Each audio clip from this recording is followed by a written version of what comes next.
पता है उसे कि पिता थे, तब तक आती थी तो पिता माथे पर हाथ फेरते थे, सारे दुख भूल जाती थी। अब पिता नहीं तो कौन माथे पे हाथ फेरेगा, कौन दुलार करेगा, कौन पास में बैठाएगा। स्वार्थ की ये दुनिया है और पिता निस्वार्थ प्रेम करते हैं। बेटी आए तो पिता का हृदय, पिता घर में कह दे बेटी के लिए ये बनाना, बेटी आई है 4 दिन के लिए, क्या चाहिए बेटी, क्या ले जाएगी, तो बेटी भी खूब मांगती, पिताजी मेरे घर में ये नहीं, ये ले जाऊंगी, ये सामान मुझे दे देना। पिता कहते बेटी तेरे को जो ले जाना है सो ले जाना, तेरा है। ये पिता का प्रेम होता है। पर पिता जब संसार से चले जाते हैं, बेटी समझ जाती है कि अब कुछ भी मेरा नहीं है, जो मेरा था वो चला गया, अब तो परायापन। और उसी दिन से परायापन भी शुरू हो जाता है। बेटी आती है तो भाभियां मना कर देती है। यहां तक समय आ जाता है, पिता रहते हैं जब तो पुत्र को लेने भेजते हैं, लेकिन पिता चले जाते हैं तो बेटी बिचारी जब मन होती तब आ जाती, जब तक मन होता तब तक रुकती।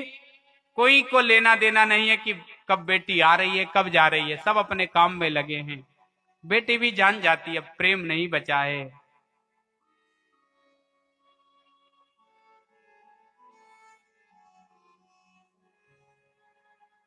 भगवान शिव यही तो कह रहे हैं।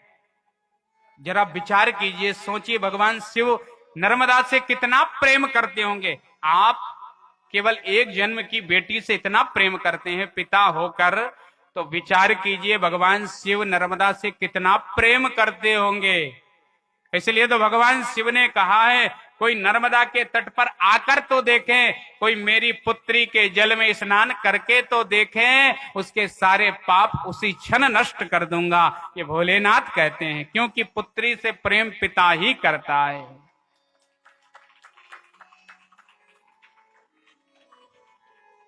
पिता के बाद किसी का नंबर आता है तो भाई का, पहले तो पिता।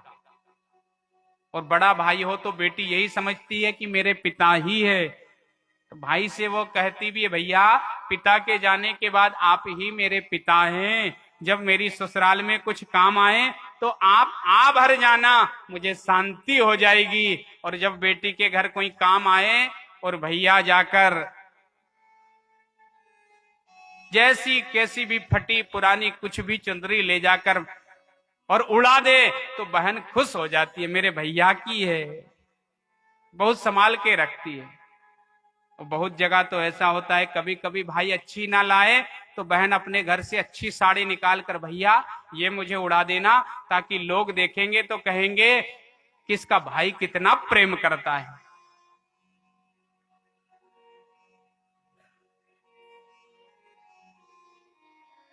ये पुत्रियां भी बहुत भगवान की कैसी इन्होंने, भगवान ने माया बनाई है, इनको भी इतना त्याग दिया है।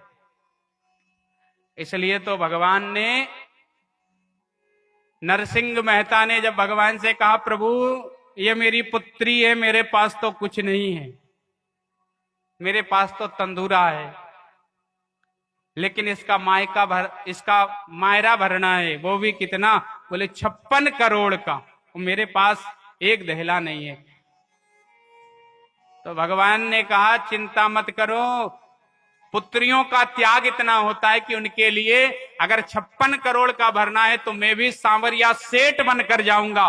भगवान भी फकीर बनकर नहीं, सेठ बनकर गए और सेठ बनकर 56 करोड़ का मायरा भरा। 56 करोड़ का, विचार कीजिए। इसलिए पिता के बाद पुत्री का अधिकार भाई पे होता है, पिता के बाद भाई रोता है। जो रात दिन लड़ता है, जब बेटी की विदा होती है ना तो ये एकांत में चला जाता है। बहन पूछती मेरे भैया कहाँ है, क्योंकि उसे पता है कि पिता के बाद भाई तो प्रेम करेगा, मुझे लाने वाला ले जाने वाला भाई तो होगा। तो पूछती है भैया किधर हैं, खोजती है, और ये भैया एक कोने में रोता है। इसको भी पता है कितना लाड़ दुलार करती है ये बहन, जब पिता डांटते हैं तो बीच में आ जाती है, कहती पिताजी भैया की गलती नहीं, मेरी है।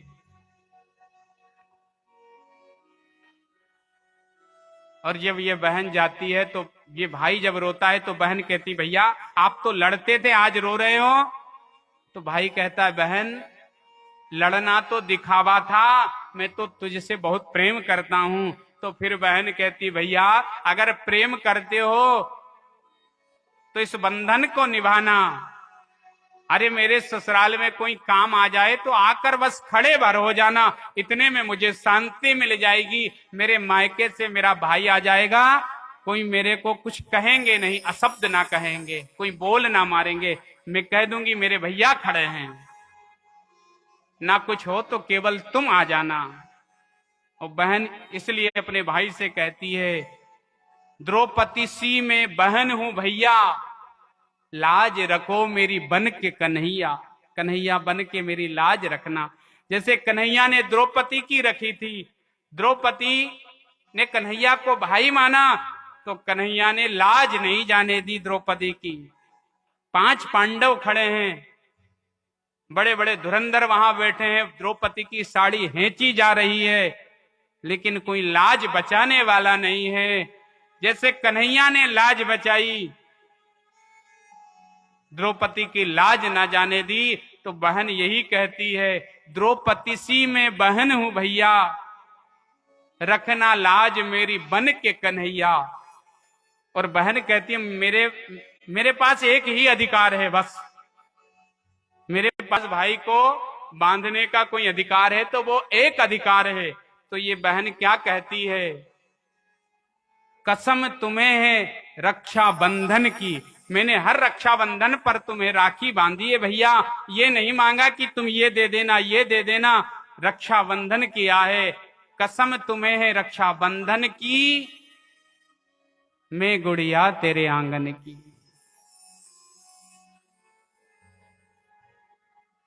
भगवान शिव भी यही कहते हैं मेरी पुत्री को त्याग कर मैं कहीं नहीं जाऊंगा। मना कर दिया, मेघनाथ ने तपस्या करी, भगवान प्रसन्न हुए, भोलेनाथ ने मना किया। मेघनाथ ने कहा भोलेनाथ तो मुझे कुछ भी नहीं मिला, अरे मैं आपकी तपस्या करके शिवलिंग ले जा रहा था, पर मुझे प्राप्त क्या हुआ, क्या मिला। भगवान ने कहा भैया आज से इस घाट का नाम तेरे ऊपर से पड़ जाएगा, तेरा नाम अमर हो जाएगा, आज से इस घाट का नाम मेघनाथ घाट पड़ जाएगा। और ये दिव्य घाट हो गया मेघनाथ घाट। कितना सुंदर दिव्य क्षेत्र है।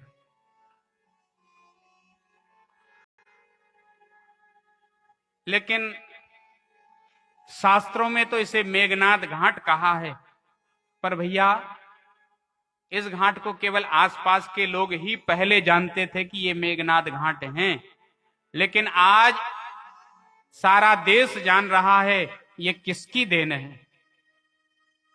आज इसे सारा देश जान रहा है ये किसका तप है। जो आज दूर दूर से परिक्रमावासी आते हैं तो कहते हैं भैया मेघनाथ घाट जरूर जाना, वहां दिव्य स्थान है। किसने किया? तो इस दिव्य स्थान को चेतन करने वाले और हमारे लिए सब कुछ इस क्षेत्र के लिए ब्रह्मलीन महंत श्री बाल मुकुंद दास जी, उनकी तपस्या का ही फल है जो आज ये दिव्य तपस्थली बन गई, मेघनाथ घाट तीर्थ बन गया।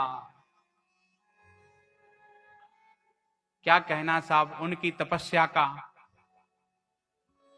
संत इसलिए परोपकारी होते हैं, कितने परोपकारी, रहने वाले कहीं के, तपस्या कहीं करी, और इस क्षेत्र के लिए कितनी कामना करी होगी उन्होंने। जो आज ये क्षेत्र हरा भरा हो रहा है, कितनी तपस्या का फल दिया होगा इस क्षेत्र को कि आज इस क्षेत्र में जहां देखो वहां हरियाली छाई हुई है, जहां देखो वहां आनंद है। ये उनका तप का ही फल है।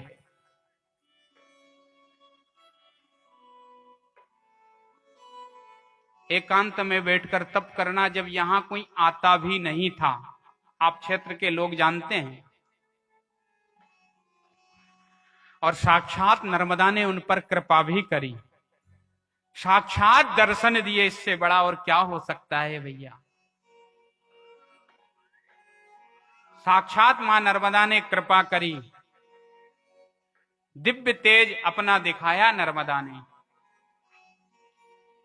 ये उनकी तपस्या का ही फल है। और गुरु की तपस्या ऐसी होती है, जो उनके शिष्य परिकर होंगे वो बहुत भाग्यशाली होंगे। जो ऐसे गुरु के शिष्य बने बहुत भाग्यशाली होंगे, जिनकी इतनी तपस्या थी। आज के समय में ऐसे गुरु मिलना मुश्किल है। आज के समय में तो गुरु कैसे मिलते हैं, ला भैया कितना धन है ले आओ दान करो, तब शिष्य बनाते हैं। और जितने लोग उनके यहाँ शिष्य बैठे होंगे श्री बाल मुकुंद दास जी के, उनसे पूछा जाए आपने कितना दिया, तो बोले हमें तो गुरु ने ही दिया है, हमने तो उन्हें कुछ भी नहीं दिया। जय, सब गुरु ने दिया है। और ऐसे गुरु थे, शास्त्रों में आया है गुरु ऐसा होना चाहिए कि शिष्य कैसा भी हो, शिष्य का हाथ पकड़े और सीधे भगवान से मिला दे। गुरु की वो सामर्थ्यता होती है। शिष्य कैसा भी हो, उसका हाथ अगर गुरु पकड़ ले तो सीधे भगवान के लोक तक पहुंचा दे। वो होते हैं गुरु। गुरु और शिष्य की बड़ी महिमा है। जीवन में बिना गुरु के कोई भी सत्कर्म आप करोगे तो वह सत्कर्म आपको नहीं लगेगा, और गुरु करने के बाद थोड़ा बहुत भी सत्कर्म करोगे तो वह सत्कर्म का फल अनंत गुना हो जाता है, अनंत गुना।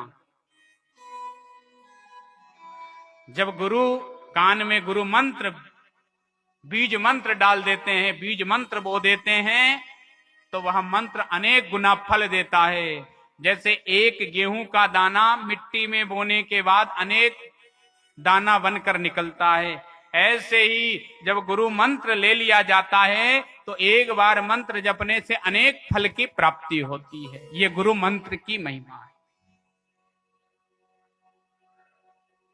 भक्तमाल में एक बिल्कुल सत्य घटना आती है गुरु महिमा की। आपको बताएं गुरु की कितनी महिमा होती है। भक्तमाल में सत्य घटना है, ये घटित हुई है इसी कलयुग में। एक बार एक बहुत बड़े गुरुजी थे, जिनके बहुत सारे शिष्य, बहुत व्यवस्था, आश्रम बड़ा, सारे लोग आते गुरुजी के पास।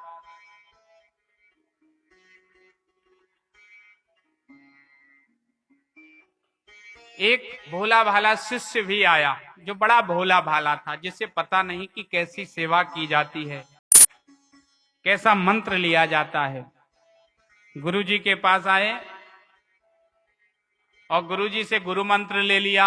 गुरुजी सब बहुत सारे शिष्य आकर खूब दान करते, खूब भंडारा होता, बड़ा बड़ा आयोजन होता, खूब महिमा गुरु की। लेकिन एक दिन योग ऐसा आया कि एक गणिका, एक वेश्या गुरु के पास आई, गुरु के चरण पकड़ लिए और गुरुजी से कहा गुरुजी मुझे भी गुरु मंत्र चाहिए। गुरुजी ने कहा भाई तेरे कर्म सही नहीं है। वेश्या ने कहा कर्म सही नहीं है इसलिए तो आपके चरणों में आई हूं। अगर आप गुरु हैं और मुझे तारना चाहते हैं तो आप मुझे गुरु मंत्र दीजिए। गुरुजी ने गुरु मंत्र दे दिया। लेकिन शिष्यों ने देखा तो शिष्य धीरे धीरे गुरुजी को छोड़कर जाने लगे। ये गुरुजी ने तो इस गणिका को, इस वेश्या को गुरु मंत्र दे दिया, गुरुजी पदभ्रष्ट हो गए हैं, अब हमें गुरुजी के पास नहीं रहना। सब चले गए छोड़ छोड़कर।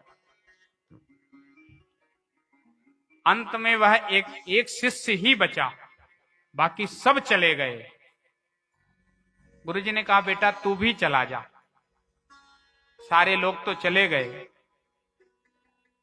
शिष्य ने भाव से कहा गुरुजी मैं चला गया तो आपकी सेवा कौन करेगा, मैं भी चला गया तो आपकी सेवा कौन करेगा।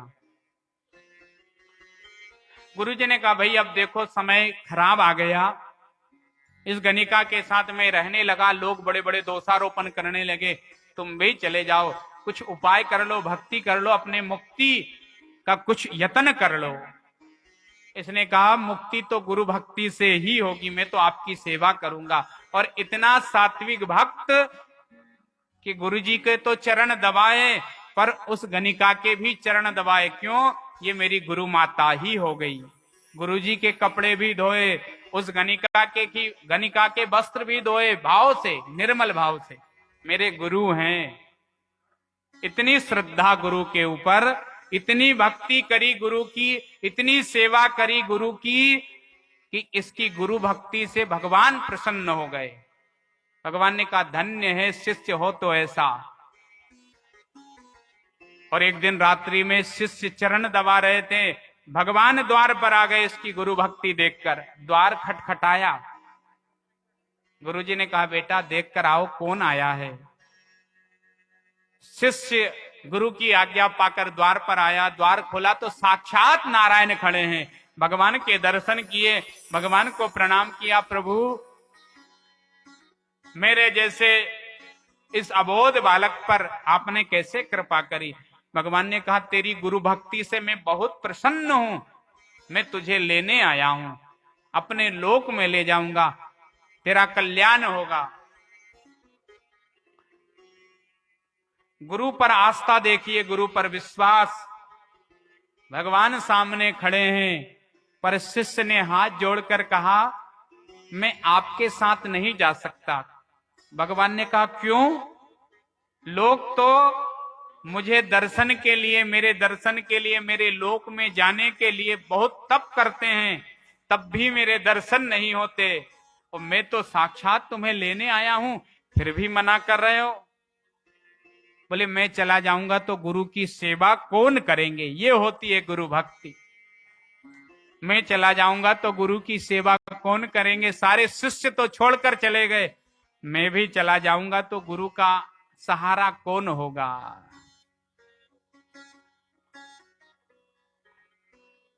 भगवान ने कहा मैं तुझे लेने आया हूं।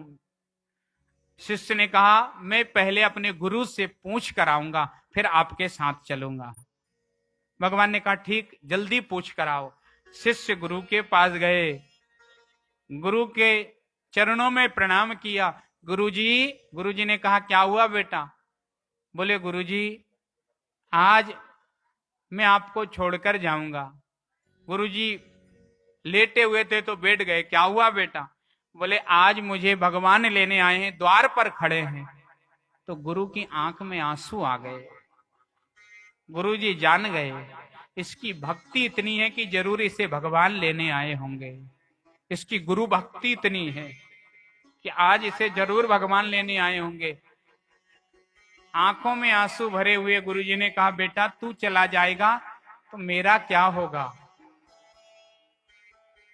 तो शिष्य हाथ जोड़कर कहने लगा गुरुजी मैंने तो भगवान से मना कर दिया, पर भगवान ने कहा एक बार गुरु से पूछो। मैं जाता हूं, भगवान से मना कर दूंगा कि मैं अपने गुरु को त्याग कर नहीं जाऊंगा। गुरु ने हाथ पकड़ लिया, बेटा ऐसा समय बार बार नहीं मिलेगा, भगवान आए हैं तुझे लेने। कई जन्म बीत जाते हैं भगवान को पाने के लिए, भगवान मिलने आए हैं। पर बेटा मैं कहने लायक तो नहीं हूं, पर आज मैं कहता हूं। अभी तक तो गुरु ने शिष्य को ताना है, पर आज शिष्य की बारी है। आज शिष्य की बारी है।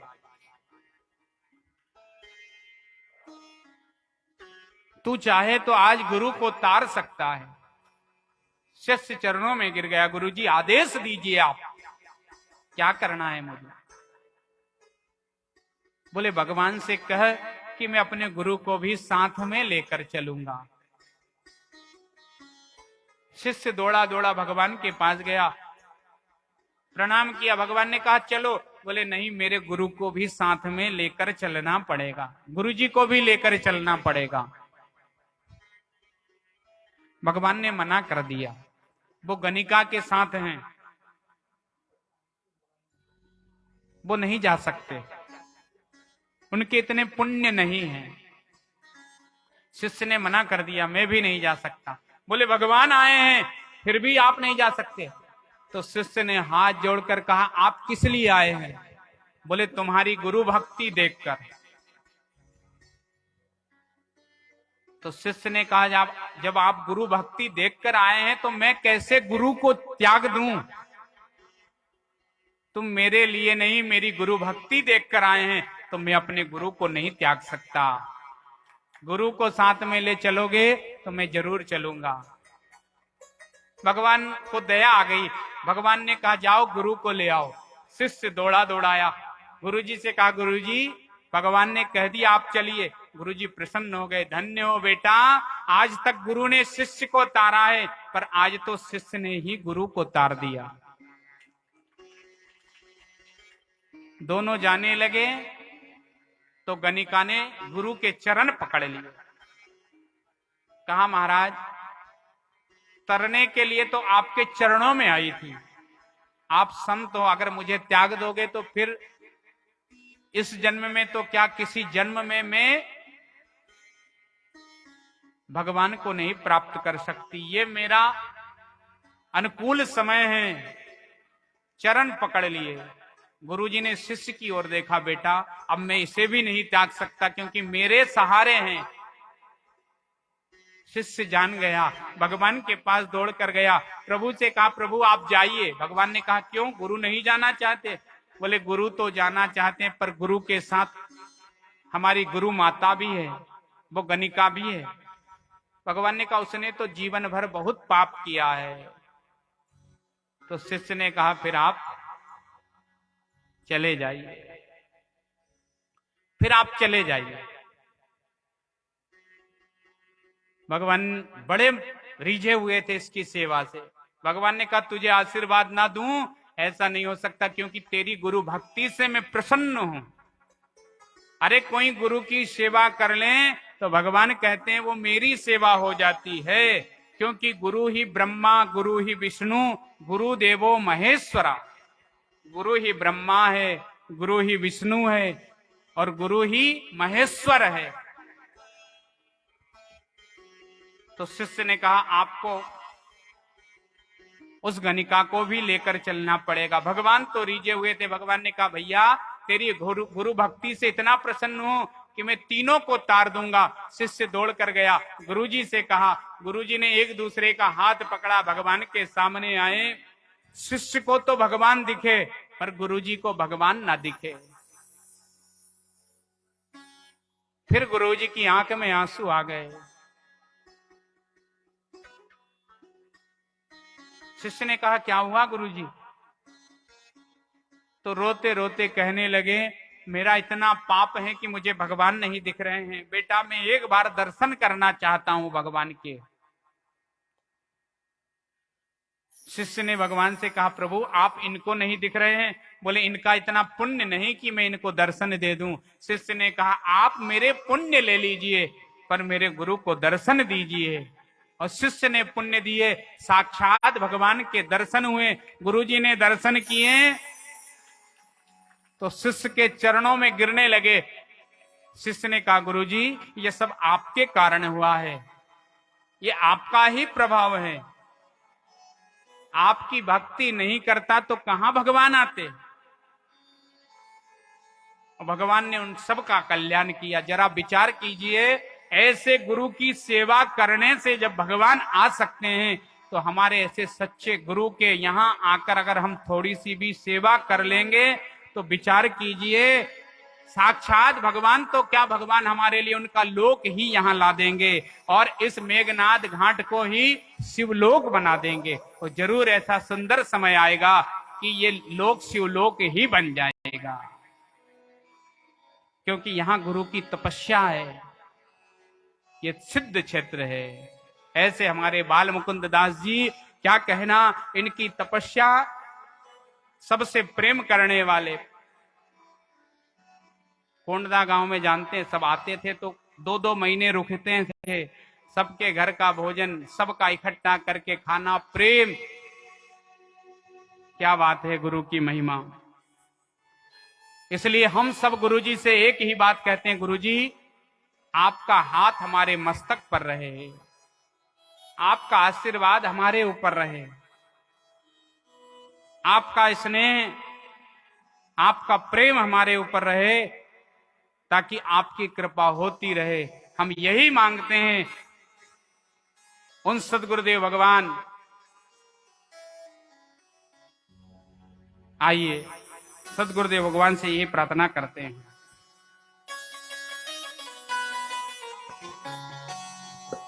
हो मेरे सिर पर रख दो गुरुवरी अपने ये दोनों हाथ, देना हो तो दीजिए जन्म जन्म का साथ, देना हो तो दीजिए जन्म जन्म का साथ, देना हो तो दीजिए जन्म जन्म का साथ, देना हो तो दीजिए जन्म जन्म का साथ। मेरे सिर पर रख दो गुरुवरी, मेरे सिर पर रख दो गुरुवरी, मेरे सिर पर रख दो गुरुवरी, मेरे सिर पर रख दो गुरुवरी अपने ये दोनों हाथ, देना हो तो दीजिए जन्म जन्म का साथ, देना हो तो दीजिए जन्म जन्म का साथ। एहसान होगा बड़ा एहसान होगा, तेरा एहसान होगा बड़ा एहसान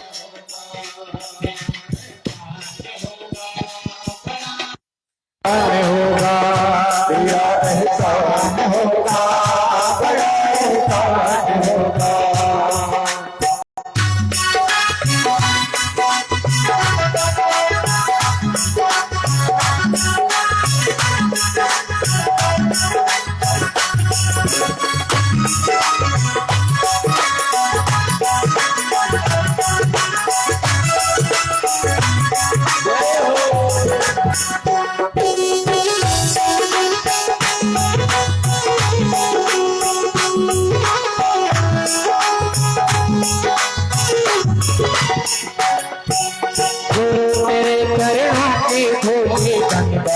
से महंगी है, गुरु के चरणों की धूली धन दौलत से महंगी है, गुरु तेरे चरणों की धूली धन दौलत से महंगी है, गुरु तेरे चरणों की धूली धन दौलत से महंगी है।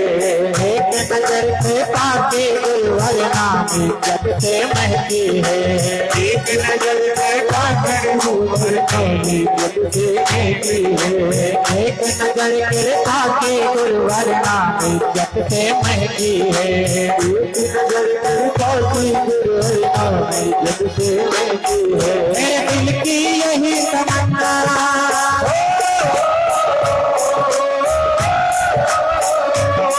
मेरे दिल की यही तमन्ना कर सेवा तेरी सेवा, देना हो तो दीजिए जन्म जन्म का साथ, देना हो तो दीजिए जन्म जन्म का साथ।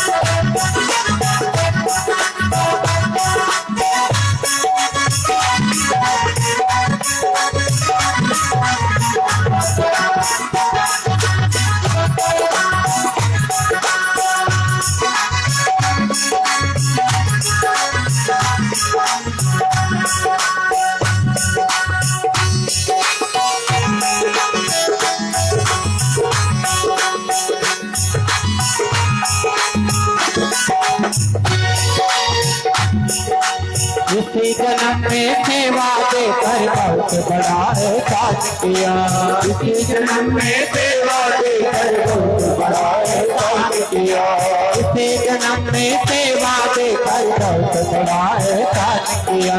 इसी जन्म में सेवा देकर बहुत बड़ा एहसान किया। तू ही हमारा रखवाला है, हमने तुम्हें पहचान लिया। तू ही हमारा रखवाला है, हमने तुम्हें पहचान लिया। तू ही हमारा रखवाला है, हमने तुम्हें पहचान लिया। तू ही हमारा रखवाला है, हमने तुम्हें पहचान लिया। हो हम चाहते रहे जन्मों तक,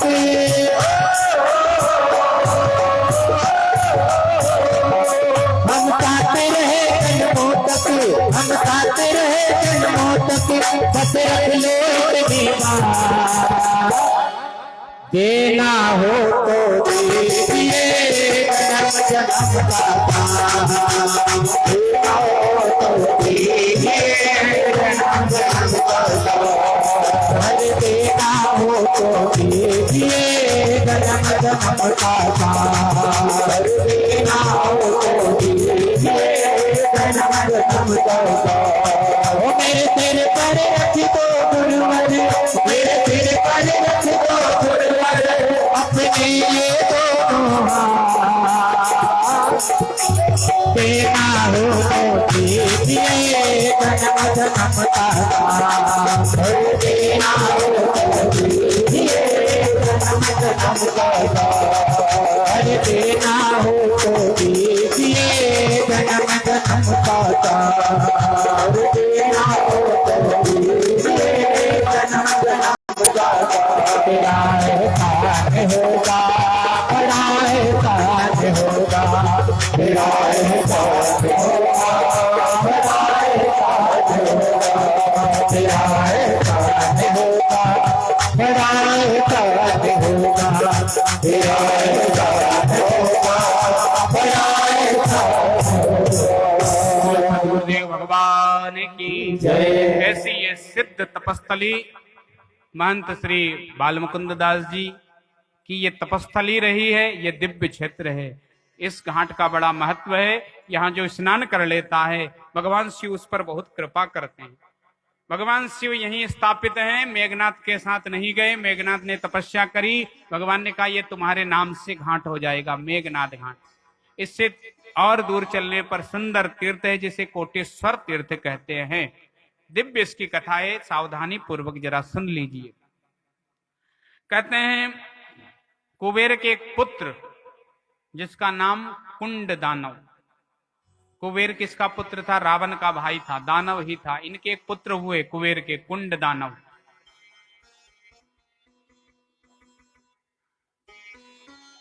जिसने बहुत तपस्या करी भगवान शिव की। भगवान शिव की इतनी तपस्या करी कि साक्षात भगवान शिव प्रकट हो गए।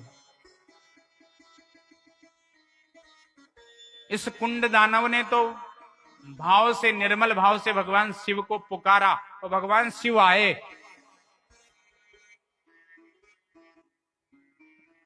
भगवान से आशीर्वाद मांगा तो इसने, भगवान ने कहा आशीर्वाद मांगो, तो इसने एक ही आशीर्वाद मांगा, भगवान भोलेनाथ आप यहीं विराजमान हो जाइए और यहां आकर जो तप करे उसका फल करोड़ गुना हो। कोई एक बार नाम ले उसका फल करोड़ गुना हो। भगवान प्रसन्न हो गए, आशीर्वाद दे दिया। भगवान भोलेनाथ वहीं विराजमान हो गए। देवताओं को पता चला तो देवताओं ने सोचा ये दानव है, तपस्या कर रहे हैं, भगवान भोलेनाथ आशीर्वाद दे देंगे तो ये हमारा स्वर्ग छीन लेगा। तो बहुत सारे देवता आए और सबने देखा कि भगवान शिव यहाँ विराजमान हो गए हैं। तो देवताओं ने कहा इस शिवलिंग को ही हाथों से उखाड़ कर फेंक देंगे तो इसकी पूजन बंद हो जाएगी। कहते हैं जब सारे प्रयास करने लगे तो ये कुंड दानव तो भगवान शिव की आराधना कर रहे थे। जब सारे देवता भगवान शिव को जमीन से उखाड़ने लगे तो साक्षात शिव प्रकट हो गए और सब देवताओं को भगवान शिव ने अपने त्रिशूल से मारना प्रारंभ किया। तो सारे देवता घबराए, प्रार्थना करने लगे भोलेनाथ हम तो इस दानव की भक्ति बंद करने के लिए कर रहे थे। भगवान ने कहा ये दानव श्रेष्ठ दानव है, इसके मन में कोई कामना नहीं है, ये तो भक्ति से भगवान को भज रहा है। तब सब देवताओं ने प्रायश्चित रूप में भगवान शिव का पूजन किया। भगवान शिव प्रसन्न हुए तो सब देवताओं ने कहा, भोलेनाथ हम करोड़ देवता आए थे। कोटि देवता, कोटि का अर्थ करोड़ होता है, संस्कृत में कोटि को करोड़ कहते हैं। हम करोड़ देवता आए हैं, इसलिए आप हमारे सबके नाम से, कोटेश्वर नाम से यहां विराजमान हो जाइए। तब भगवान शिव सुंदर सुंदर कोटेश्वर नाम से प्रसिद्ध हुए। आज भी ये सुंदर स्थान है। यहाँ एक बार जप करने से करोड़ गुना फल प्राप्त होता है। यहाँ जाकर कोई 1 रुपया दान करेगा, उसका फल कितना मिलेगा? 1 करोड़ दान के बराबर। कोई 1 दाना गेहूं का दान करेगा, 1 करोड़ दाने के समान उसका फल प्राप्त होगा। इस तीर्थ की ये महिमा है। इससे आगे जाने के बाद नीलकंठेश्वर सुंदर तीर्थ है, जो चिकलदा गांव है उसी के पास नीलकंठेश्वर तीर्थ है। ये दिव्य तीर्थ है। कहते हैं यहीं पास में अग्नि तीर्थ भी है। यहां दिव्य स्नान करके और भगवान शिव के लिए जो मनुष्य दीप दान करके और मूंग या मूंग की दाल भगवान शिव के ऊपर चढ़ाता है तो विष भय से वो दूर हो जाता है। नीलकंठेश्वर महादेव कृपा करते हैं और कभी भी सर्प आदि उसे दंशन नहीं करते, विष आदि का कभी उसे भय नहीं रहता है। ये सुंदर तीर्थ क्षेत्र है। इसके बाद धीरे धीरे कुछ तीर्थों में स्नान करते करते मांडव तीर्थ का भी वर्णन आया है, जहां की रानी रूपमती जो नर्मदा में स्नान करने जाती लेकिन बूढ़ी हो गई, जा ना सकी, तो नर्मदा से प्रार्थना करी, मैया मैं अब आपके द्वार तक नहीं आ सकती।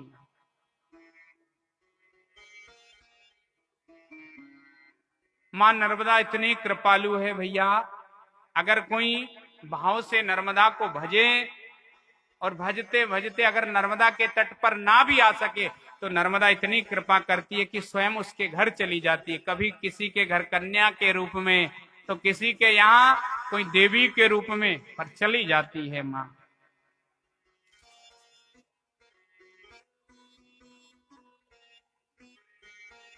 रूपमती बूढ़ी हो गई। मां नर्मदा से कहा, मैया मेरे से आते नहीं बनेगा। हाथ जोड़कर कहने लगी, मैया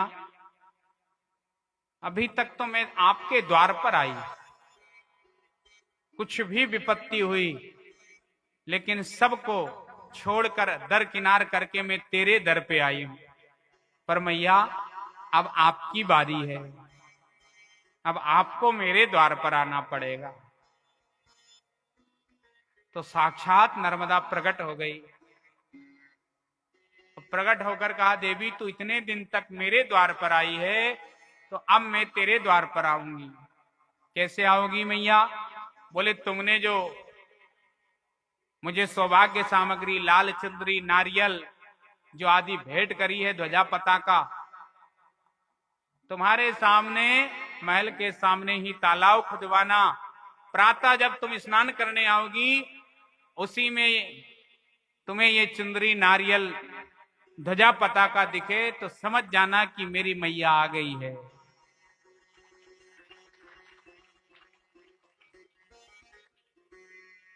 और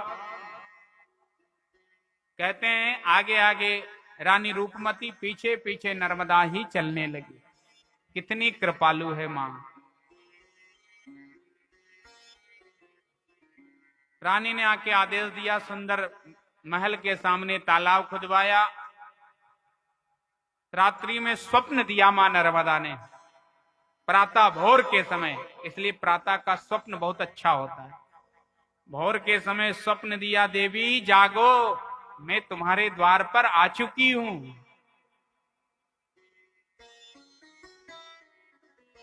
नींद से जागी, बड़ी प्रसन्न हुई, मां आ गई, मां आ गई, सबको उठाने लगी। आज तो हमारे द्वार पर मां नर्मदा आ गई है, सबको जगाने लगी। सब आश्चर्यचकित हो गए, कहीं ऐसा हो सकता है? सबको जगाया। बोले नर्मदा आइए चलो। सुंदर थाली सजाई, पूजन की, मां नर्मदा की सेवा की। और जैसे ही प्रातः 4 बजे रानी रूपमती जागकर और सामने देखा तो उस तालाब में सुंदर साक्षात जगतजननी नर्मदा आ गई। उसी में वही चुंदरी, वही नारियल, वही ध्वजा पताका, प्रसन्न हो गई। आंखों में आंसू भरकर कहा, मां कितनी दयालु हो आप, कितनी कृपालु हो, जो अपना तट छोड़कर मेरे द्वार पर आ गई। स्नान किया, आशीर्वाद दिया। इसलिए कहते परिक्रमा मार्ग में जब कोई चलते हैं तो मांडव होकर ही जाना चाहिए। इस तालाब को सीधे हाथ पर रखकर ही जाना चाहिए। कोई अगर सीधा यहां से चला जाता है धर्मपुरी होते हुए खलघाट महेश्वर, तो उसकी परिक्रमा अधूरी रह जाती है। इसलिए मांडव, जो भी पैदल भी जाते हैं तो मांडव गढ़ जाते हैं, उस तालाब के दर्शन करते हैं। कहते हैं इस तालाब में स्नान करने से सुंदर रूप की प्राप्ति होती है। ये ऐसा तालाब है, इस मांडवगढ़ की ऐसी महिमा है। यहां और भी बहुत सारे तीर्थ है, सिद्ध क्षेत्र है ये। यहाँ की सुंदर एक इमली जो घर में ले जाते हैं तो बहुत बरकत होती है, ऐसी मान्यता है। और यहां से परिक्रमा मार्ग से धीरे धीरे परिक्रमावासी जब सुंदर स्थान पर जाता है, जो दिव्य स्थान है, जिसका प्रभाव काशी से भी ज्यादा है, ऐसे दिव्य स्थान महेश्वर में जब जाता है, जहां साक्षात भगवान स्वयं महेश्वर विराजमान हैं, ऐसे स्थान पर जब जाता है परिक्रमावासी, तो नर्मदा उस पर बहुत कृपा करती है। दिव्य क्षेत्र है ये, दिव्य घाट है। महिष्मती नगरी कहते हैं, इसका नाम महेश्वर ऐसे पड़ा कि यहाँ के एक राजा थे जिनकी ये नगरी थी महिष्मती। और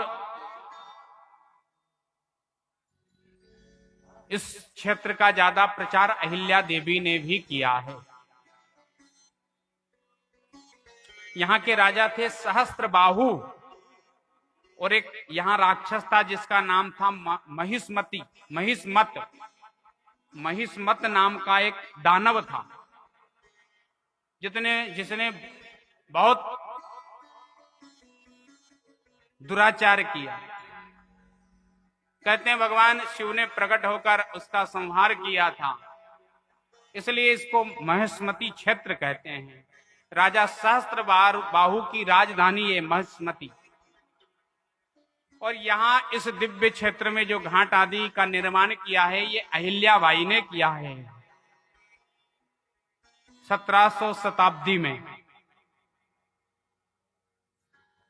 दिव्य घाटों का। और अहिल्याबाई भी मां नर्मदा की इतनी भक्तनी थी कि इस तट पर आकर सुंदर भगवान शिव का पूजन करती थी, निर्माण करती थी शिवलिंगों का, पार्थिवेश्वर का। और आज भी यहाँ पार्थिवेश्वर का निर्माण होता है। कहते हैं जिन पाटों पर अहिल्याबाई ने सुंदर पार्थिवेश्वर का निर्माण किया था, शिवलिंगों का निर्माण किया था, वो पाटों पर अभी भी निर्माण होता है। उन पाटों पर खाई पड़ गई, थोड़े थोड़े उन पर चिन्ह बन गए हैं शिवलिंग के। अभी भी वो पाट आप जाओगे तो दर्शन करने को आपको प्राप्त होंगे, मिलेंगे। और ऐसी देवी थी, भगवान शिव पर इतना भरोसा करती थी कि एक बार उनके पुत्र ने रथ पर बैठकर एक गाय के बछड़े को रथ से कुचल दिया। अहिल्याबाई को पता चला, मंत्री को बुलाया, इसे क्या सजा देना चाहिए। मंत्री ने कहा ये तो आपका पुत्र है, और राजा के पुत्र को तो 100 अपराध क्षमा है, ये तो आपका ही पुत्र है। बोले नहीं, मेरी राजधानी में एक जैसा निर्णय होगा। ये बताओ कि अगर कोई दूसरा करता ये काम तो उसकी क्या सजा होती। मंत्री ने कहा उसकी ये सजा होती कि जिस प्रकार उसने गाय के बछड़े को रथ से कुचला, वैसे ही उसे कुचल दिया जाता। अहिल्याबाई ने भी वही किया, घोषणा कर दी, कल प्रातः हाथी को बुलवाकर मेरे पुत्र को हाथी के चरणों से कुचल दिया जाएगा, उसने अपराध किया है।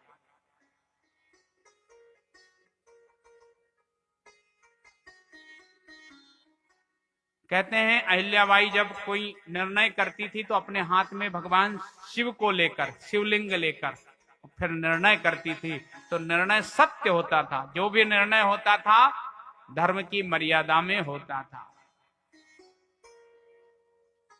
ऐसी थी अहिल्याबाई। इसलिए इस क्षेत्र को, यहाँ के राजा होलकर राजा थे, इंदौर के राजवाड़ा के, उनकी ही ये राजधानी थी। ये होलकर साम्राज्य था। लेकिन ये दिव्य क्षेत्र है, यहाँ की बहुत महिमा है। और इससे आगे जाने के बाद में सुंदर मांडव तीर्थ पर पड़ता है, जिसे मंडलेश्वर कहते हैं। ये मांडव तीर्थ है। कहते हैं यहाँ मांडव ऋषि तपस्या कर रहे थे। एक बार मांडव ऋषि के साथ बहुत सारे ऋषि तपस्या कर रहे थे, तो शिव पार्वती यहां से गुजर रहे थे। तो पार्वती ने कहा, भोलेनाथ ये संत कितने महान हैं जो इतनी तपस्या कर रहे हैं। तो भोलेनाथ ने कहा, महान ये नहीं है, महान तो इनकी पत्नियां हैं। बोले क्यों? जो इनको तपस्या करने दे रही है। नहीं तो पत्नी क्या तपस्या करने दे? कहीं 2 घंटे भी पति बाहर है तो आजकल फोन व्यवस्था कहाँ हो, कब आओगे? भोलेनाथ ने कहा, इनकी पत्नियां महान है जो इनकी तपस्या में बाधा नहीं बन रही है। नहीं तो पत्नियां कहां किसी का दिमाग सही रहने दे। पति कभी कभी गुस्से में कहता ना, तूने पूरा दिमाग खराब कर दिया। तो भोलेनाथ ने कहा, इनकी पत्नियां बड़ी महान हैं। तो पार्वती को कुछ क्रोध आ गया। बोले मैंने ऋषियों का कहा तो भोलेनाथ ने विपरीत इनकी पत्नियों का कह दिया।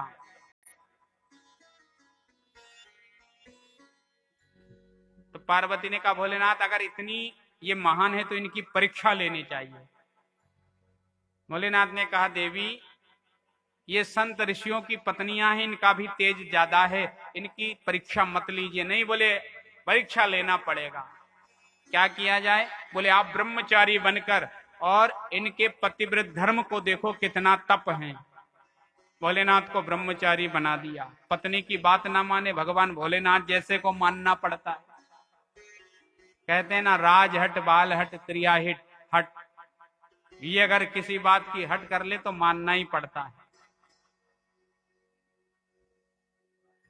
भोलेनाथ ब्रह्मचारी का रूप धारण करके इन स्त्रियों के पास गए, इनकी परीक्षा लेने लगे। तो इन स्त्रियों का तेज इतना था कि इन्होंने अपने तप से भगवान का जो चिन्ह था लिंग, वही कटकर और नीचे जमीन पर गिर गया।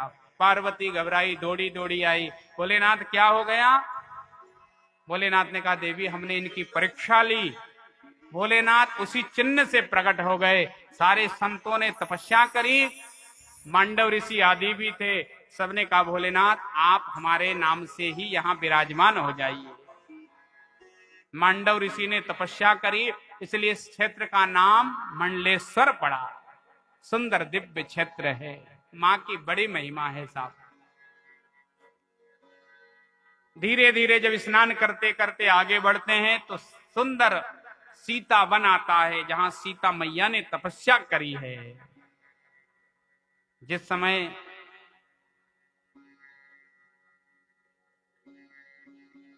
राम भगवान का वनवास पूरा हुआ, सीता पर एक कलंक लग गया। धोबी ने कलंक लगाया कि सीता रावण के पास रहकर आई, फिर भी राम ने रख लिया। मैं अगर होता तो निकाल देता। भगवान को पता चला तो भगवान ने लक्ष्मण को भेजा और सीता को वन में छोड़ दिया। वह यही वन है जिसे सीता वन कहते हैं, धर्मकुंडी के पास, जिसको धाराजी बोलते हैं। यहाँ एक कुंडी है जिसमें से शिवलिंग निकलते हैं, जिसे धर्म कुंडी कहते हैं। धाराजी क्षेत्र ये देवास जिले में आती है।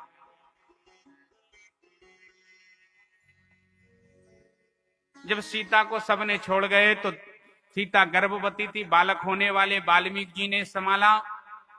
इसको वाल्मीकि तीर्थ भी बोलते हैं। यहाँ वाल्मीकि मुनि ने भी तपस्या करी थी। अभी भी यहाँ सीता गुफा आदि हैं, अब तो देखने को नहीं मिलती। पहले जब पैदल परिक्रमा लोग जाते थे तो सब दर्शन करते थे।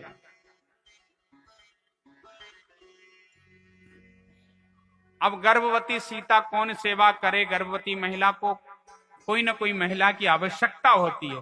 तब साक्षात नर्मदा प्रकट हुई और नर्मदा प्रकट होकर सुंदर सीता मैया की सेवा करी और सुंदर सीता मैया को जब दो बालक हुए लवकुश, उनका लालन पालन भी किया, दूध की व्यवस्था, सारी व्यवस्था नर्मदा मैया ने की। सीता मैया ने आशीर्वाद दिया, रेवा तुमने इतनी सहायता मेरी करी है, इसलिए आज से जो भी इस क्षेत्र में आ जाए उसको कभी मेरे जैसा संकट ना सहना पड़े। जैसा मैंने दुख उठाया ये दुख ना उठाना पड़े। नर्मदा ने आशीर्वाद दिया, जो भी इस क्षेत्र में आ जाएगा उसे कभी भी तुम्हारे जैसे वन में वनवास आदि नहीं होगा, ये आशीर्वाद दिया। इस क्षेत्र की बड़ी महिमा है साहब, बहुत महिमा। नर्मदा की बहुत महिमा है, कहां तक कहें। इससे आगे चलने के बाद नेमावर तीर्थ क्षेत्र पड़ता है, जो सिद्ध क्षेत्र है, जिसको नाभि कुंड भी कहते हैं। दिव्य बात है भैया। कहते हैं यहां नर्मदा की नाभि है और इस क्षेत्र में जाने के बाद जो भी परिक्रमा मार्ग से चलता है और इस क्षेत्र में पहुंचने के बाद उसे परम शांति की प्राप्ति होती है। बहुत सारे लोग यहां से भी परिक्रमा प्रारंभ करते हैं, क्योंकि यह सिद्ध क्षेत्र है। यहां भगवान सिद्धनाथ विराजमान है। पांडवों ने यहां तपस्या करी थी और एक रात्रि में मंदिर बनाकर भगवान शिव की स्थापना करी थी। भोलेनाथ प्रसन्न हुए थे। भोलेनाथ ने कहा यहां जो पूजन करेगा उससे सिद्धि की प्राप्ति होगी। यहाँ बहुत सारे ऋषि गुफा में तपस्या करते हैं और सिद्धि को प्राप्त करते हैं। बड़े बड़े संत यहाँ रहते हैं। कोई दक्षिण से आता है तो कोई उत्तर भारत से आता है और तपस्या करके सिद्धि को प्राप्त करता है। ऐसे इस क्षेत्र की महिमा है। इससे नीचे और जाने के बाद परशुराम तीर्थ है। यहाँ परशुराम जी ने अपने माता पिता का पिंड दान किया था। यहाँ अभी भी पत्थर में 3 पिंड बने हुए हैं। आप कभी देखना जब नर्मदा जी में कम जल हो तो कहते हैं यहाँ श्राद्ध पक्ष में कोई अपने पूर्वजों के लिए पिंड दान कर दे तो उनके पूर्वज तृप्त हो जाते हैं। इसकी ऐसी महिमा है। ऐसे सिद्ध क्षेत्र में होते होते परिक्रमावासी धीरे धीरे और बहुत सारे ऐसे सिद्ध क्षेत्रों में आगे सुंदर नीलकंठेश्वर महादेव, फिर आगे चलने के बाद में और सुंदर डिमडिमेश्वर महादेव भी है और उसी से आगे बर्बरिक ने जहां तपस्या करी ऐसा बाबरी नामक ग्राम है, वहां भी सुंदर सिद्ध क्षेत्र है। और इसी से आगे चलने के बाद में आंवली घाट है। यहाँ की भी दिव्य थोड़ी सी कथा, आज थोड़ा विलंब तो होगा क्योंकि नर्मदा तट को धीरे धीरे हम नर्मदा तटों का सेवन करते करते कुछ ऐसे पहुंच जाएं कि कल परिक्रमा पूरी हो जाए। इस आंवली घाट की भी एक कथा है कि एक बार क्या हुआ कि कुछ बालक आंवले के वृक्ष पर चढ़ गए, पर आंवले उनसे टूटे नहीं तो भगवान शिव को दया आ गई। तो भोलेनाथ सर्प का रूप धारण करके आंवले के वृक्ष पर चढ़ गए। आंवले के वृक्ष को हिला दिया तो बहुत सारे आंवले गिरे। बच्चों ने खूब खाए। कुछ बच्चों ने कहा भैया नर्मदा जी का किनारा है, यहाँ शिव का पूजन होना चाहिए। तो एक आंवले को रखकर उस पर जल चढ़ाया, पूजन किया तो भोलेनाथ वहीं से प्रकट हो गए और सुंदर अमलेश्वर नाम से विराजमान हो गए। नाम पड़ गया आंवली घाट। ऐसा सिद्ध क्षेत्र है। इन क्षेत्रों में स्नान करते करते और धीरे धीरे परिक्रमावासी सुंदर बरमान घाट में, जिसको ब्रह्मा घाट बोलते हैं, वहां पहुंच जाता है। और वहां जाने के बाद सुंदर कहते हैं यहां ब्रह्मा जी ने तपस्या करी थी। इसके ऊपर कुछ थोड़ी सी ऊपर सूर्य कुंड भी है, सूर्य देव ने तपस्या करी थी। इसी के आगे कुछ पास में रामकुंड भी है, थोड़ी दूरी में 2-4 किलोमीटर की दूरी में सिद्ध क्षेत्र है। कहते हैं जिस समय ब्रह्मा जी का एक सिर काट दिया था और ब्रह्मा जी व्याकुल हुए। तो भोलेनाथ ने जिस त्रिशूल से ब्रह्मा जी का सिर काटा था वह सिर ही त्रिशूल में लग गया। क्योंकि ब्रह्मा जी ब्राह्मण थे, भोलेनाथ ने कहा भैया अब ये ब्रह्म हत्या कैसे दूर होगी। तो भोलेनाथ इसी नर्मदा तट पर आ गए और इसी बरमान घाट में तपस्या करी, तो त्रिशूल से वह ब्रह्म हत्या छूट गई। ब्रह्मा जी भी प्रसन्न हुए। इसलिए इस तीर्थ क्षेत्र का नाम ब्रह्मा घाट, जिसको आजकल बरमान घाट कहते हैं, ये सिद्ध क्षेत्र है। इतनी महिमा है। ऐसे सिद्ध क्षेत्रों में होते होते भक्त धीरे धीरे और कपिल धारा आदि होते होते और धीरे से अमरकंठ पहुंच जाता है। ये दिव्य स्थान है अमरकंठ स्थान तुम्हारा, दो धारा के पास, जहां शिव शंकर करे तपस्या, उच्च शिखर कैलाश। मैया क्या बात है। ये दिव्य स्थान है, यहां नर्मदा साक्षात प्रकट होती है, बहुत सारे लोगों को दर्शन देती है।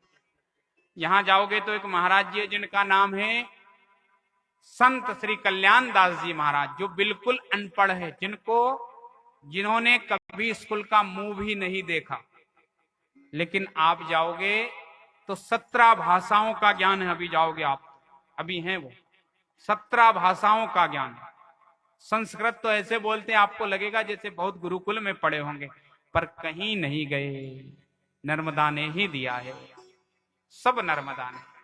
भैया एक बात बिल्कुल आप गांठ बांध लेना, इस कलयुग में कोई सुनने वाली है तो वो नर्मदा ही है, कृपा करने वाली कोई है तो मां नर्मदा ही है, और हमारा भी कोई है तो वो साक्षात नर्मदा ही है, इसके अलावा कोई हमारा नहीं।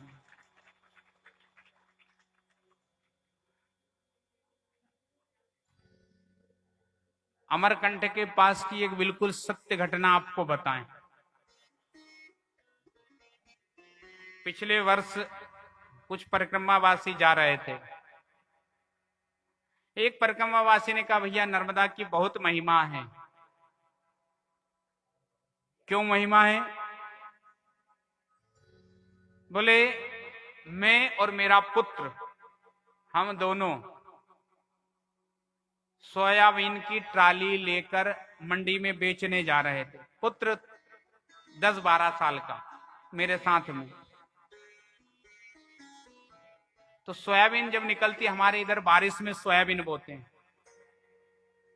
तो खेतों में से कुछ रास्ते खराब भी रहते हैं, उबड़ खाबड़, ऊंचे नीचे।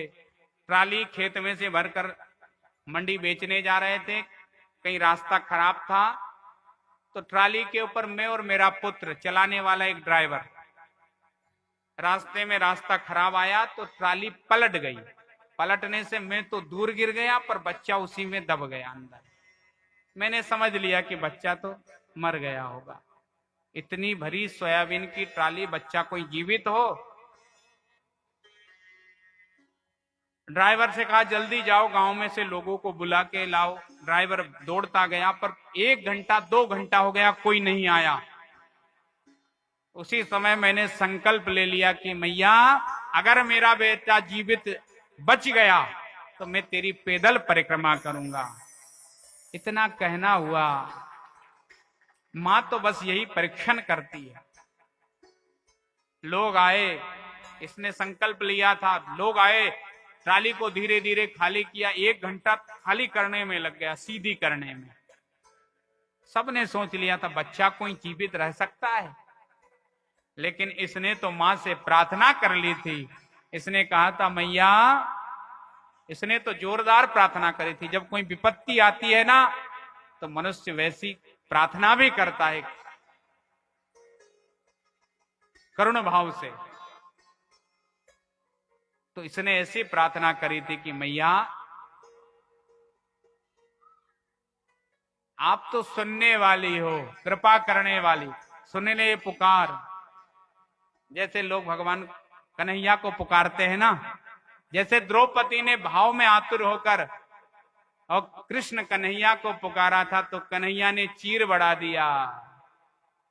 जैसे भाव से सुदामा ने तांडुल लेकर गए, तो कन्हैया ने उन्हें पाकर सुदामा की गरीबी मिटा दी। आओ हम भी माँ को प्रेम से पुकारते हैं कि हमारी भी सुन लो, सुन ले पुकार मेरी।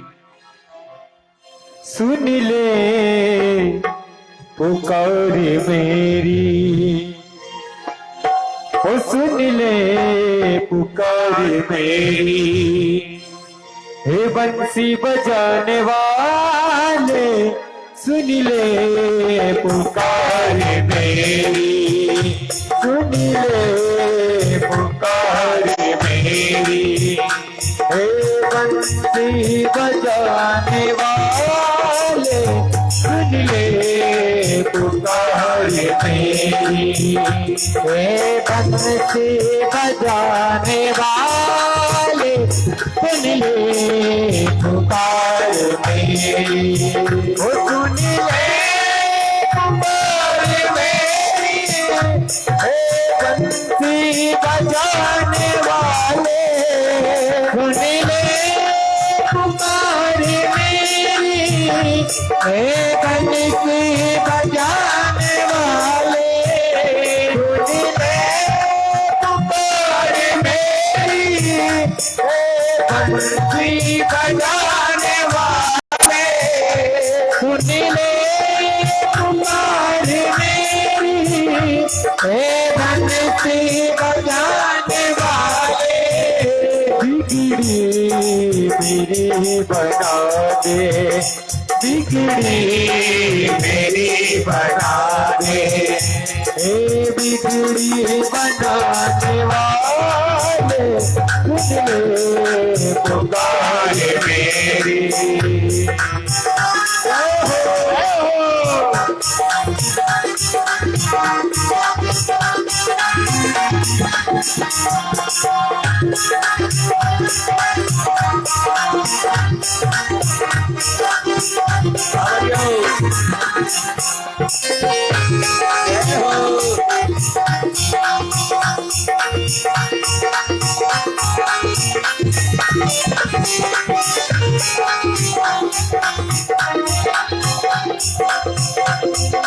मिलने सुदामा आए, सावन जरा सुनाए, मिलने सुदामा आए, चावल जरा के लाए, मिलने सुदामा आए, चावल जरा के लाए, मिलने सुदामा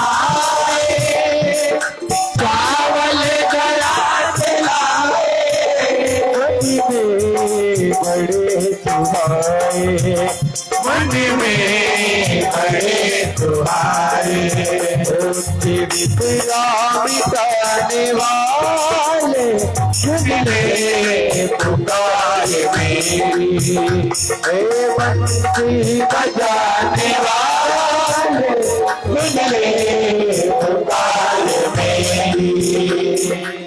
जय हो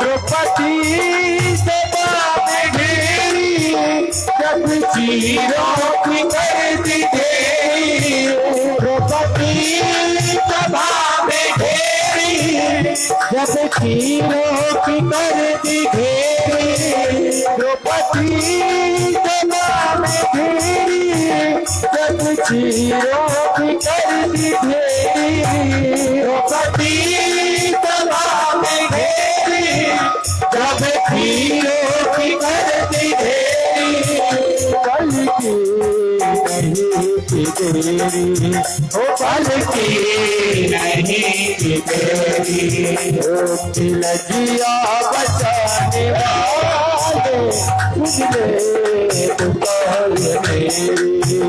हे बंसी बजाने वाले सुन ले पुकार मेरी। हे बंसी बजाने वाले सुन ले पुकार मेरी। हे बंसी बजाने वाले सुन ले पुकार मेरी। सुन ले पुकार मेरी। सुन ले पुकार मेरी। सुन ले पुकार मेरी। सुन ले पुकार मेरी। सुन ले पुकार मेरी। नर्मदा मैया की। और बिल्कुल सत्य घटना है, लोगों ने निकाला, उसका बच्चा बिल्कुल ठीक निकला। ये नर्मदा की कृपा है भैया। कोई पुकारता है तो भगवान हो या मैया कोई भी जरूर कृपा करती है। सुंदर इन तीर्थों का सेवन करते करते हम कहाँ आ गए? अमरकंठ। आज रात्रि विश्राम कहाँ? अमरकंठ में ही करेंगे। ये दिव्य क्षेत्र है। भगवान शिव कहते हैं अब मैं कैलाश में निवास नहीं करता, अब तो मैं अमरकंठ में निवास करता हूँ, जहाँ शिव शंकर करे तपस्या। ये सिद्ध क्षेत्र है भैया, यहाँ की बड़ी महिमा है। अब मां नर्मदा से प्रार्थना करते हुए आज का विश्राम अमरकंठ में ही हम आनंद के साथ बिताएंगे। नर्मदा मैया की। कल भैया नर्मदा जयंती है, क्या कहना, इसलिए कल आपकी परिक्रमा पूरी हो जाएगी। और कल पूरी परिक्रमा करके अमरकंठ से ओंकारेश्वर, ओंकारेश्वर में सत्यनारायण की कथा, और कथा के बाद भंडारा, और हमारी परिक्रमा पूर्ण। और फल कितना मिलेगा? कितने बड़भागी बोले 7 परिक्रमा का फल प्राप्त हो जाता है। एक बार कथा सुनने से 7 परिक्रमा का फल। और परिक्रमा भी कैसी? 3 वर्ष 3 महीने 13 दिन की जो एक परिक्रमा होती है, ऐसी एक परिक्रमा का नहीं, 7 परिक्रमा का फल प्राप्त होगा। कल दिव्य आनंद आएगा। कल दिव्य नर्मदा जयंती है, उस पावन जयंती को मनाएंगे भैया। ये 7 दिन का बाजार था, कल उठ जाएगा। कौन कौन को करना है? फिर हाथ में कुछ नहीं रहेगा, फिर कहेंगे भैया बाजार तो उठ गया है। तो इसलिए कल का और है, बाजार कर लेना। ऐसा बाजार करना कि यहाँ से जाने के बाद वहां की पूरी व्यवस्था हो जाए, सारा सामान ले लेना, सारी सुख सुविधाएं ले लेना। इसलिए सुंदर आज बाजार करना एक भजन के माध्यम से। तो बाजार कैसे होगा? कुछ देना पड़ता है ना, तब तो सामान खरीदते हैं। तो कैसे देंगे? माँ का नाम लेके, ताली बजाकर, माँ के लिए नाच कर, प्रसन्न होकर कि माँ हम खरीद रहे हैं यहाँ से पुण्य, आप वहां की व्यवस्था करना, है ना। ये बाजार है, इसलिए कर लो बाजार, नहीं तो उठ जाएगा। उसके बाद फिर आगे की व्यवस्था। एक भजन सुंदर आनंद से सभी, कल बाद में ऐसा मौका मिले ना मिले। आइए सुंदर। हो जल्दी करी ले बाजार उठी जाएगा, जीवन की रेल छूटी जाएगा। हो जल्दी करिए बाजार उठी जाएगा, जीवन की रेल छूटी जाएगा। जल्दी करी ले बाजार उठी जाएगा, जीवन की रेल छूटी जाएगा। हो जल्दी करिए बाजार उठी जाएगा, जीवन की रेल छूटी जाएगा। अंकुरी को काट कटी जाएगा, जीवन की रेल छूटी जाएगा। अंकुरी को काट कटी जाएगा, जीवन की रेल छूटी जाएगा। जल्दी करी ले बाजार उठी जाएगा, जीवन की रेल छूटी जाएगा। जल्दी करी ले बाजार उठी जाएगा, जीवन की रेल छूटी जाएगा। जय हो।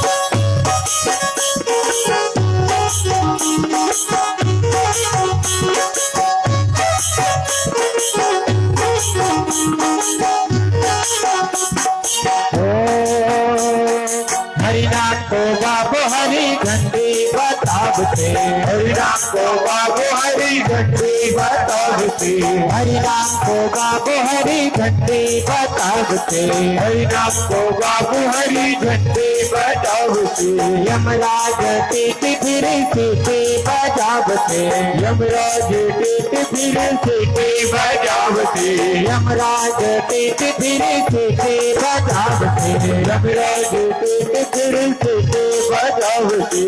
हो डब्बा डब्बा, हो डब्बा डब्बा, हो डब्बा डब्बा, सवारी बची जाएगा, बची जाएगा, हो डब्बा डब्बा, सवारी बची जाएगा, जीवन की रेल छूटी जाएगा, करील बाजार उठी जाएगा, जीवन की रेल छूटी जाएगा, करील बाजार उठी जाएगा, जीवन की रेल छोड़ी जाएगा। जय हो आपे।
स्टेशन पर चेकिंग चलेगा, यमपुर स्टेशन पर चेकिंग चलेगा, यमपुर स्टेशन पर चेकिंग चलेगा, यमपुर स्टेशन पर चेकिंग चलेगा, विदाउट चलना का डंडा पड़ेगा, विदाउट चलना का डंडा पड़ेगा, विदाउट चलना का डंडा पड़ेगा, विदाउट चलना का डंडा पड़ेगा। कोलंबो, ओ कोलंबो, ओ कोलंबो, चालान कटी जाएगा, कटी जाएगा, ओ कोलंबो, चालान कटी जाएगा, जीवन की रेल छूटी जाएगा, करील बाजार उठी जाएगा, जीवन की रेल छूटी जाएगा, करील बाजार उठी जाएगा, जीवन की रेल छूटी जाएगा। जय हो।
टिकट भाई लगे सबका प्यारो, हरि राम को टिकट भाई लगे सबका प्यारो, हरि राम को टिकट भाई लगे सबका प्यारो, हरि राम को टिकट भाई लगे सबका प्यारो, करने ऐसी करो कि जीवन सुधारो, करने ऐसी करो कि जीवन सुधारो, करने ऐसी करो कि जीवन सुधारो, करने ऐसी करो कि जीवन सुधारो। इना मन को, इना मन को, इना मन को मायल छुटी जाएगा, जीवन की रेल छूटी जाएगा, इन्हें मन को मायल छूटी जाएगा। जाएगा, जीवन की रेल छूट जाएगा। जल्दी करिए बाजार उठी जाएगा, जीवन की रेल छूट जाएगा। जल्दी करिए बाजार उठी जाएगा, जीवन की रेल छूट जाएगा। यमपुरी को टिकट कटे जाएगा, जीवन की रेल छूट जाएगा। यमपुरी को टिकट कटे जाएगा, जीवन की रेल छूट जाएगा। जय हो, जय हो।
जल्दी करी ले बाजार उठे जाएगा, जीवन की रेल छूट जाएगा।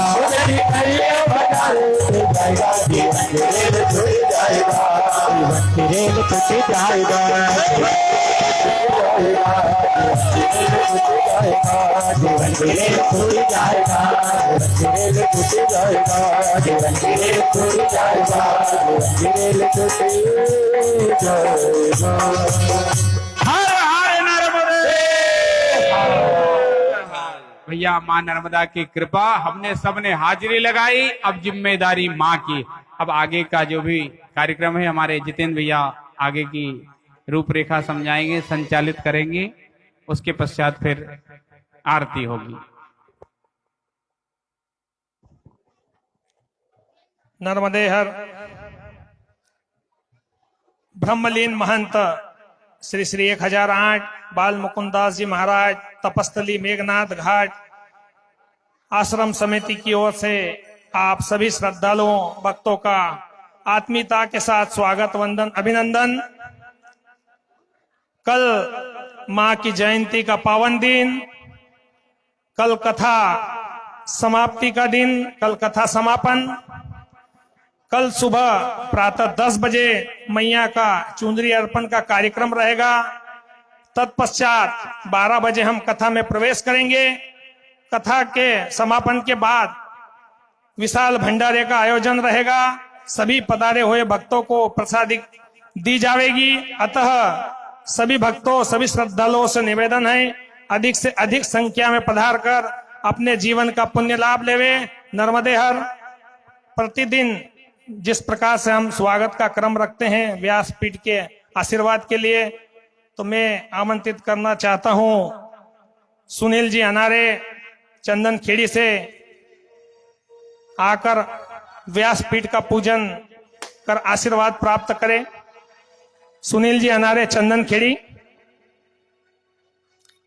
गुमान भाई पटेल चंदन खेड़ी, आप भी आकर व्यासपीठ से पूजन कर आशीर्वाद प्राप्त करें। आपके यहां से वर्तमान में बहु ग्राम पंचायत चंदन खेड़ी के सरपंच महोदया हैं। साथ ही इस पूरे प्रांगण में लाइट की जो सुंदर व्यवस्था की गई है, ऐसे व्यवस्था करने वाले भाई पवन जी सेंचा कोनदा, आप भी आकर व्यासपीठ का पूजन कर आशीर्वाद प्राप्त करें।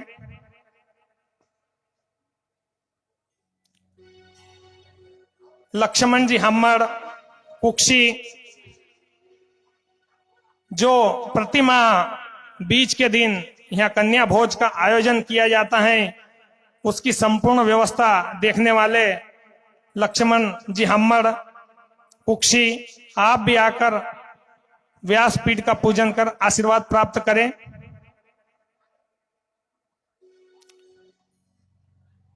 चंदनखेड़ी हलके के पटवारी महोदय नारायण जी निंगवाल साहब, मैं उनसे भी निवेदन करता हूं आप भी आकर व्यासपीठ से आशीर्वाद प्राप्त करें।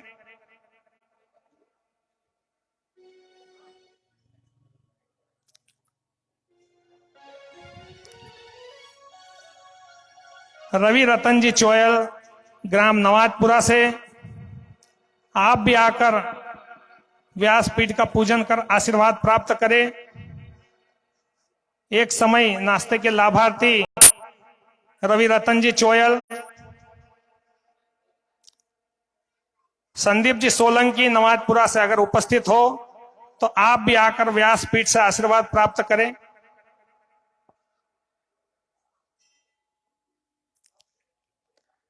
अब मैं आमंत्रित करता हूं ऐसी हस्तियों को जिन्होंने हमें निरंतर अपनी सेवा से सरोबार किया है।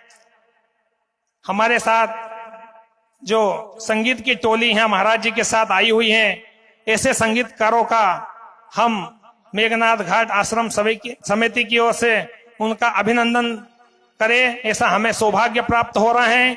साथ ही वो आए व्यासपीठ का पूजन कर आशीर्वाद प्राप्त करें।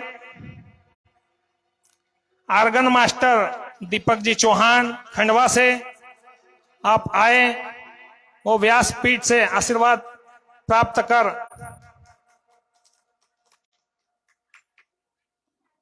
मैं भूरालाल जी का मुख्य यजमान से निवेदन करता हूं इन संगीतकारों का तिलक लगाकर स्वागत वंदन किया जावे, क्योंकि इनकी सुमधुर वाणी व इनके संगीत से भक्तों को मंत्रमुग्ध किया है। तो ऐसे संगीतकारों का तिलक के साथ स्वागत किया जावे। मधुर वाणी के धनी दीपक जी चौहान, आप मूलतः खंडवा के निवासी। पेड मास्टर मांगीलाल जी राठौड़ खंडवा से, आप भी आकर व्यासपीठ का पूजन कर आशीर्वाद प्राप्त करें। भूरालाल जी मुख्य यजमान से निवेदन, भाई मांगीलाल जी का भी तिलक के साथ स्वागत वंदन।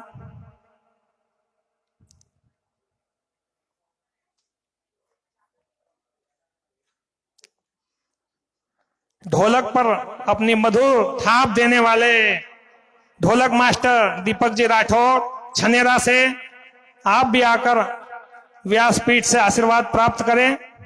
आपका भी तिलक के साथ अभिनंदन किया जावे।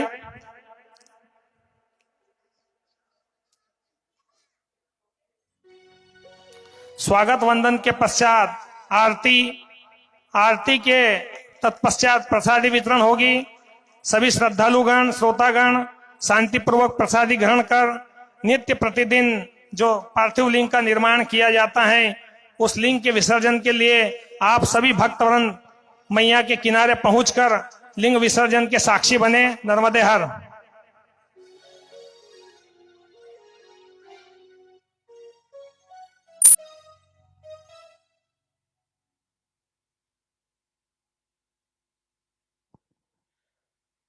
सभी आरती के लिए खड़े हो जाएं।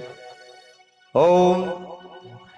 और आज देखिए विशेष सूचना ये है कि आज पावन पुनीत मां नर्मदा के तट पर हम जो सुंदर दिव्य कथा सुन रहे हैं, इसी के और उपलक्ष्य में मां नर्मदा की कृपा से, मां नर्मदा की दया से आज दिव्य आरती का आयोजन भी रखा है।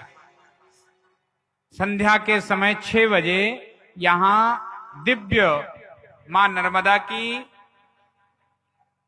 21 दीपों के द्वारा सुंदर आरती होगी, महाआरती, शाम 6 बजे। तो आप उसमें भी सम्मिलित हो। आज शाम को महाआरती होगी नर्मदा जी की 21 दीपों के द्वारा। तो आप सब भी अपने अपने पास से एक एक दीपक लेकर महाआरती में लाभ लें। 6 बजे आइए माँ की आरती करते हैं। ओम चंद्रमा वनसो जात दिक्षो सूर्यो जायत सोत्राद्रायुष प्राणश मुखात् अग्निरजायत। हरि ओम।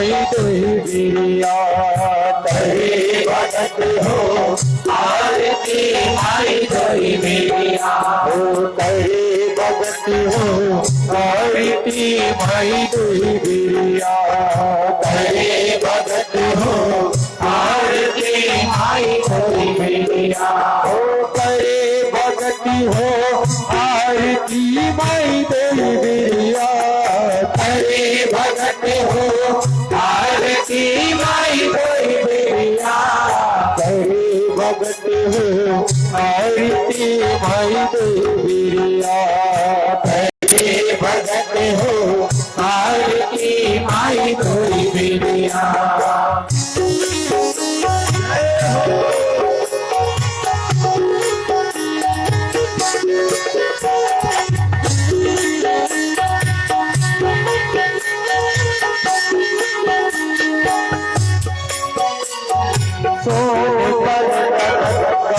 माई दोइया सोने गलता कागज पानी माई दोइया तेरे चले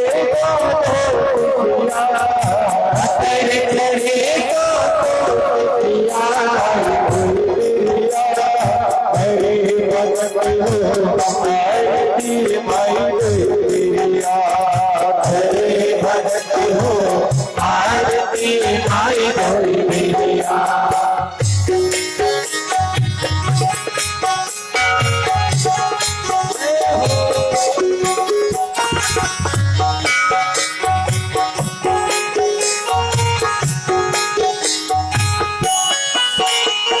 लाए लगन मन से फुलवारी माई दोई बिरिया लाए लगन मन से फुलवा माई दोई बिरिया हारे बनाए चुन चुन कलिया हारे बनाए चुन चुन कलिया माई दोई बिरिया हरे भगत हो आरती माई दोई बिरिया हरे भगत हो आरती माई दोई बिरिया जय हो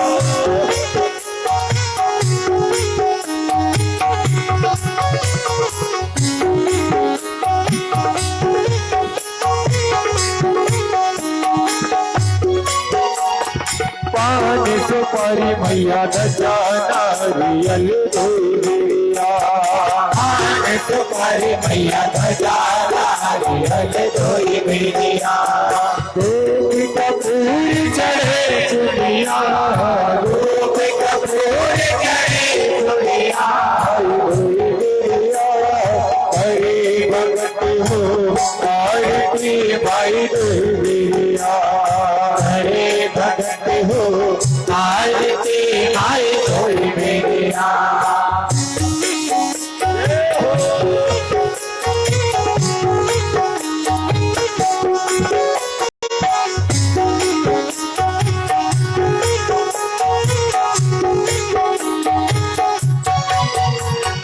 लाल वरण सिंगार करण माई दोई बिरिया लाल वरण सिंगार करण माई दोई बिरिया ओ मेवा खीर सखी करिया मेवा खीर सखी कोरिया दोई बिरिया करे भगत हो आरती माई दोई बिरिया हरे भगत हो आरती माई दोई बिरिया जय हो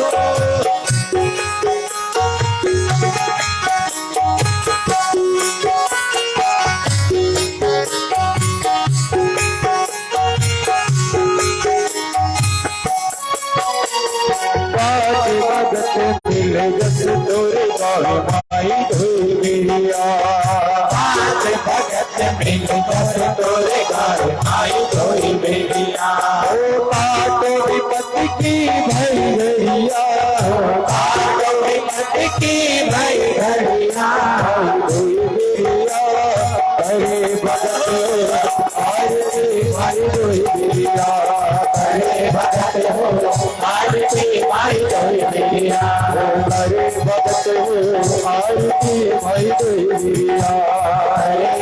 से हो आज के आई गई विद्या गौरी गौरम प्रणव गौरम गौरी गौरम मुझे गौरम विद्या भवानी से भावी पाल